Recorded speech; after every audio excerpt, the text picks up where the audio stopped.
Fire Country, Ok. saison 1 en format DVD. Là, on rentre plus dans le format traditionnel, des épisodes de 42-43 minutes,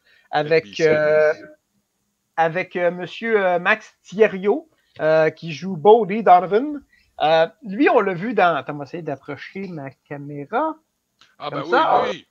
Oui, on l'a vu dans SEAL Team, puis peut-être l'a vu dans d'autres choses, mais c'est justement dans SEAL Team, le personnage il quitte, puis on se demandait pourquoi. Fait que là, quand j'ai vu des annonces à la télévision pour une nouvelle série avec lui en lead, en tête d'affiche, j'ai compris pourquoi. Puis ça fit. C'est son concept à lui, c'est lui qui est créateur de la série. Et Fire Country, qu'est-ce que c'est pour le côté véridique de la chose? Le Cal Fire, c'est le département d'incendie de la Californie. Puis leur département est plus gros. C'est le plus gros département d'incendie peut-être au monde même. Puis c'est plus gros que New York, Chicago puis Los Angeles combinés ensemble. Ok, tu parles de département là, pour éteindre les feux de forêt. Là. Les feux de forêt, les choses, ça. les situations d'urgence, t'as une maison, tu sais, ta maison n'est pas en feu, mais t'as des feux de broussailles un peu alentour, puis ça peut prendre feu puis faire le bordel. Les autres, ils viennent puis ils vont régler ça. Il y a, dans toute cette gang-là, parce que c'est tout séparé par des plus petits groupes en division, il y a 43 divisions qui sont réellement pas dirigées, mais c'est avec la collaboration de détenus.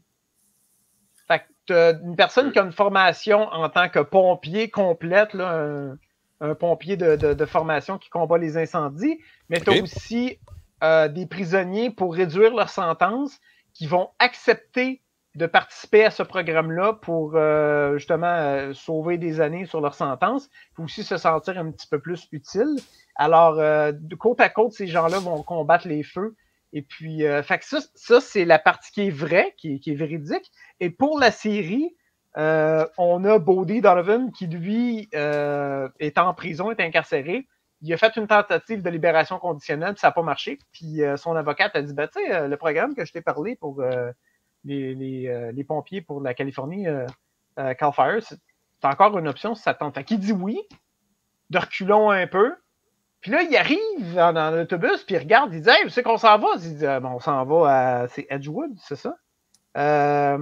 Puis il dit, non, c'est pas là qu'on est supposé aller, là. Puis c'est quoi le problème? Il dit, moi, j'ai grandi là, j'ai pas envie que le monde... Lui, il est parti de sa ville natale et sa famille. Il n'a pas parlé à sa famille depuis une dizaine d'années. Fait qu'ils sont pas au courant de qu'est-ce que leur gars est devenu. Puis, fait que là, lui, il se représente en ville avec un beau petit suit orange. Fait qu'il est pas très, très fier, naturellement, à partir de ça. Mais en plus, la famille au complet fait partie du département d'incendie. Fait que là, bien sûr. Fait que là, tu t'en vas sur un cadre, puis tu fais, qu'est-ce que c'est-tu mon gars, ça? Qu'est-ce qu'il fait là? Fait que c'est ça. Fait que, tu sais, je veux pas te donner trop de spoilers et tout, mais l'intrigue est bonne, les personnages sont bons. On a Diane Farr qui joue Sharon, qui joue sa mère. T'as Billy Burke qui joue le chef, le boss, puis qui est aussi la mère. Le père et la mère, les deux travaillent dans le département d'incendie. Il y en a un qui est chef comme de la caserne sur le terrain, puis sa femme, c'est le grand boss de comme le département au complet, là, tu sais, Fait que quand c'est le temps d'appeler plus qu'une caserne, puis faire OK, il faut qu'on gère ça, puis comment qu'on sait, c'est elle qui est responsable. On a Stéphanie Arcila, je sais pas comment ça prononcer son nom, c'est Gabrielle. Intérêt amoureux et une très jolie madame. Non, c'est ça. Elle a part les feux.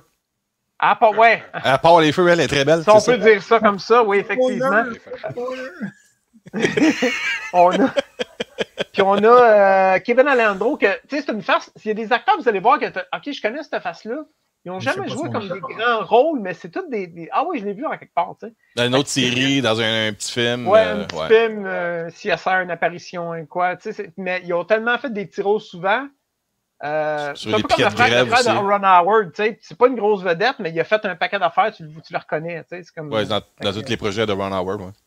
C'est ça. Fait que très bonne saison. Pour les suppléments, il y a quand même 30 minutes de bonus feature. Puis justement, on prend le temps d'expliquer, comme j'ai mentionné, l'origine du projet, le côté véridique de la chose. On parle des effets visuels aussi parce qu'il y a du feu partout. Puis naturellement, tu peux pas mettre le feu, surtout dans ce coin-là, parce qu'il y a tout le temps des feux anyway, pour vrai, fait que tu fais pas exprès, tu sais.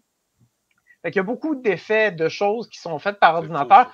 Puis même pour la télévision, les effets spéciaux sont tellement rendus bien faits qu'ils ont expliqué, ils ont pris une scène spécifique avec une voiture qui est sur le bord de tomber d'un pont et tout.